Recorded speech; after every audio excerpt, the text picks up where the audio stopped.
Okay, so these are the images that I've been playing around trying to create today. I thought you might like to have a bit of fun trying to create your own, so that's what I'm going to show you how to do. First of all, we go to New and we go right down here to where it says More, and then look for Google Drawings. I'll click on that.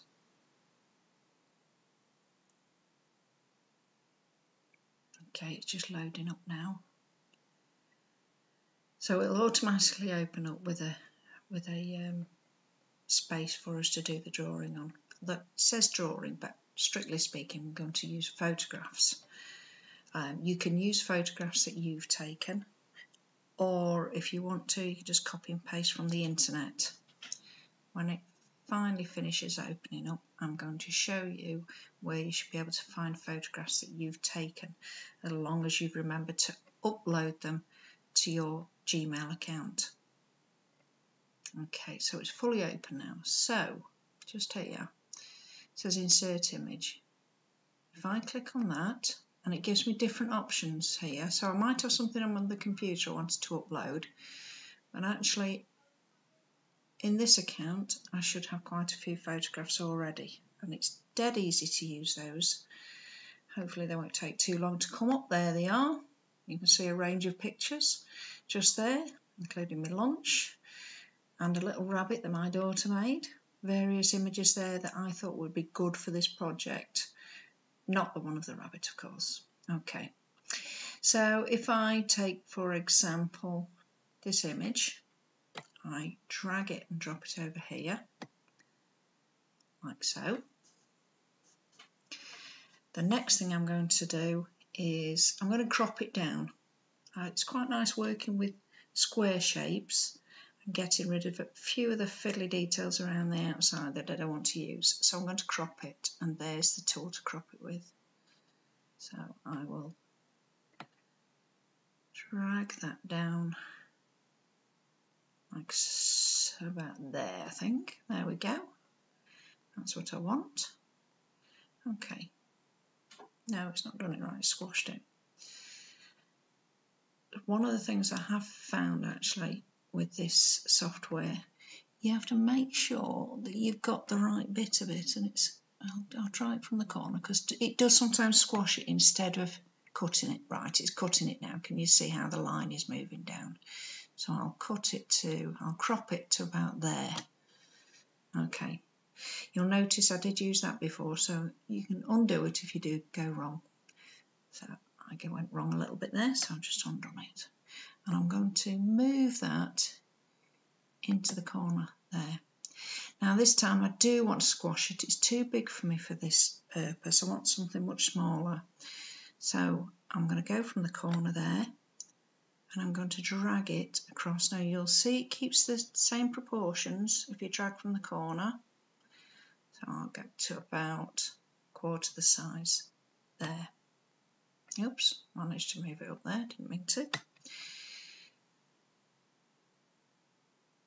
Okay.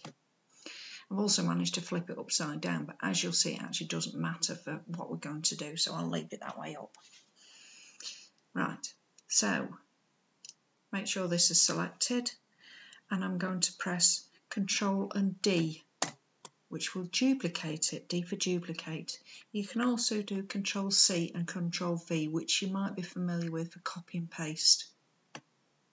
Okay, now what I want to do with that image is I want to change the formatting of it. So I'm going to go to the format options over here, and if I, on here, size and rotation, we're going to do this one here, flip, because we want to get a mirror image of it. Can you see how that changed to a mirror image? That's how it was, that's how it is now. Right, so now I'm going to select both of them, and I'm just going to tell you how I managed to select both of them. You might be used to doing it this way, where you drag over both. That's one way of doing it, but another way of doing it is to click on one, then hold on to your Shift key and click on the other. So there's two ways of doing that. I'm going to do Control D again D for duplicate, and I'm going to drag these two over here. Now you'll see the red lines. You can see how the red lines are showing that it's in line and right next to the other images. So that's in the right place. If you're not sure, what I do is I have a look at some little details where they join to see if they are aligned. If I just take this one, for example, and I made it very slightly out, I'll move it down a tiny, tiny bit. Now, you can see, if you look at where those lines should join along there, that it's not in the right place. So I'll just undo that and put it back again. Right, I'm going to select all of them again. Control A, that selects everything. Control D for duplicate. Oops, I didn't mean to deselect that was by accident. Control D, grab hold of that, move it down until it lines up again. You can see the red lines, one across horizontally and one vertically, and let go. And then this time we're going to flip it vertically like that. Now you can see this one doesn't look like it's quite in line. It looks like it's moved a little bit. That was probably me just when I let go of it. So I'm going to move it across. Now I've found if you use the arrow keys on the keyboard, sometimes it will move it too far. It doesn't move it a tiny little bit. So sometimes you just have to do it by holding your keys and moving, or your mouse and moving it across a little bit. Still struggling to line that up. Let me try again.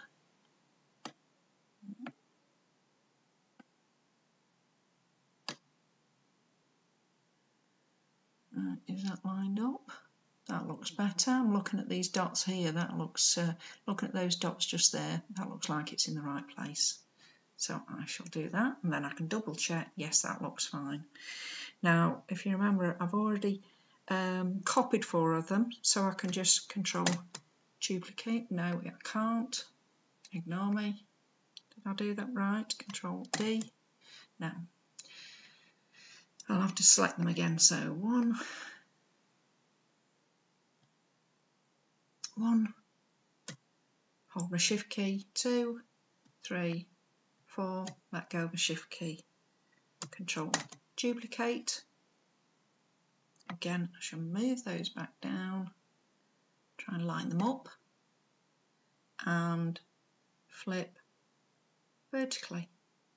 Okay, and before I let go, I'm just checking some of those lines line up, and they do. So that's making quite an interesting pattern now.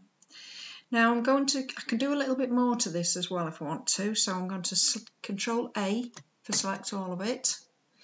And this time we can do some different, I'm just going to show you a couple of different adjustments that you can make down here. So we could recolor it. It's not got a big range, but it's got some quite fun things like that. And the other adjustment that you could make, if I can just move this down a little bit, just bear with me while I just scroll down.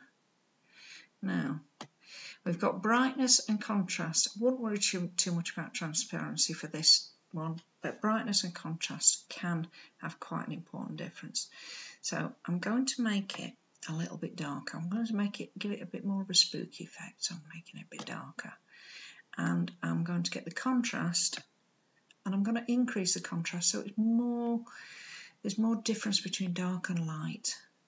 You can see how it's bringing out some of those lines and shapes, getting some quite interesting patterns going on in there. I quite like that, so I'm going to leave it at that. And that's complete. Now if I wanted to fiddle around, I could perhaps just try and select those and move them ever slightly to get rid of the white gaps. In this in this software, it's not so easy to get rid of white lines, but I don't think it matters too much. But you can do it if you want to just select those again and move them up a tiny little bit. Like I say, it's just a very basic package, so it doesn't do things too complicated, but I think that's quite a nice image, don't you? Oh, don't forget to change the name of it as well.